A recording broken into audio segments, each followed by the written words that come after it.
নির্বাচন উপলক্ষে সরকারি ছুটিতে ভোট দিতে শহর ছাড়ছেন অনেকেই। এতে সড়কে বাড়তি চাপ বেড়েছে।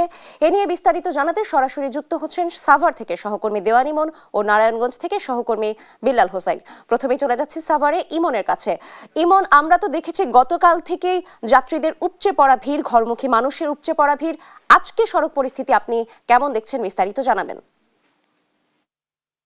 যে সড়কে কিন্তু গত 2 দিন যেই চাপটি ছিল সেই চাপটি কিন্তু এখন নেই। এখন বলা চলে যে অনেকটাই ফাঁকা হয়ে গেছে এই নগরী, এবং ভোট উৎসবে যোগ দিতে কিন্তু শিল্পাঞ্চলে যারা সাধারণ মানুষ ছিলেন তারা কিন্তু গ্রামের উদ্দেশ্যে কিন্তু তারা গত 2 দিন দেখেছি আমরা রওনা দিতে, এবং আজকে বলা চলে যে এই নগরী ছেড়ে কিন্তু শ্রমজীবী মানুষ, সাধারণ মানুষ যারা ছিলেন তারা কিন্তু ভোটের উদ্দেশ্যে কিন্তু তারা তাদের যেই গন্তব্য সেখানে কিন্তু তারা পৌঁছেছেন। আমরা যদি এখনকার চিত্রটি দেখাই, এটি ঢাকার মহাসড়ক। আমি রয়েছি সাভারের রেডিও কলোনি এলাকায়।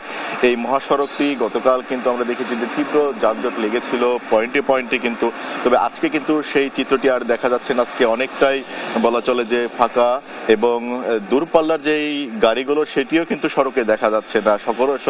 ঢাকা থেকে যে বিভিন্ন অঞ্চলে যে দূরপাল্লার গাড়িগুলো ছেড়ে গিয়েছে সেটি এখনো পর্যন্ত ঢাকায় না আসার কারণে কিন্তু সড়কটি অনেকটাই ফাঁকা দেখা যাচ্ছে, যে কারণে কিন্তু স্থানীয় যারা রয়েছেন তারা কিন্তু অনেকটা স্বস্তিতে চলাফেরা করছেন। দেখতে পাচ্ছি যে ব্যক্তিগত গাড়ি রয়েছে দু একটা, স্বল্প দূরত্বে যে সমস্ত গাড়িগুলো সেগুলো কিন্তু চলাচল করছে। এছাড়া স্বল্প দূরত্বের যারা এই নগরীর মানুষ যারা যাতায়াত করছেন তারা দেখতে পাচ্ছি যে 3 হুইলার সহ অন্যান্য যে সমস্ত যানগুলো রয়েছে সেই যানগুলোতেই কিন্তু তারা ব্যবহার করছেন। আমরা হাইওয়ে পুলিশের সাথে কথা বলেছিলাম। হাইওয়ে পুলিশ বলছেন যে আজকে কিন্তু কোনো ধরনের যানজট বা কোনো জায়গায় ভোগান্তি কিন্তু নেই। অনেকটি ফাঁকা বলা চলে যে এই শিল্পাঞ্চল অনেকটি ফাঁকা হয়ে গেছে, সেটি কিন্তু আমাদেরকে তিনি জানিয়েছেন। এবং আগামীকাল ভোট অনুষ্ঠিত হবে সেই উপলক্ষে কিন্তু আইনশৃঙ্খলা বাহিনীর পক্ষ থেকে কিন্তু মহাসড়কে তাদের যেই তৎপরতা সেটি কিন্তু বৃদ্ধি পেয়েছে। সব মিলে বলা চলে যে আজকে যেই শিল্পাঞ্চলে যেই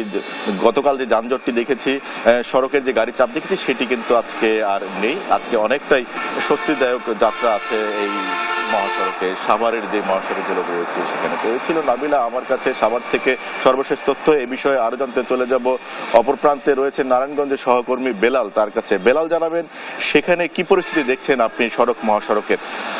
গাজীপুরের মতো আসলে সাভারের মতো একই পরিস্থিতি নারায়ণগঞ্জ শিল্প অঞ্চল হওয়ার কারণে ত্রয়োদশ জাতীয় সংসদ নির্বাচন উপলক্ষে গতকাল বিভিন্ন কলকারখানা, শিল্প প্রতিষ্ঠান ছুটি ঘোষণা করা হয়, এবং সেই সাধারণ ছুটি ঘোষণার পর বিকেল থেকে মধ্যরাত পর্যন্ত কিন্তু নারায়ণগঞ্জ হয়ে বিভিন্ন অঞ্চলের দিকে যারা ভোটার রয়েছেন তারা কিন্তু বাড়ির পথে রওনা হয়েছেন।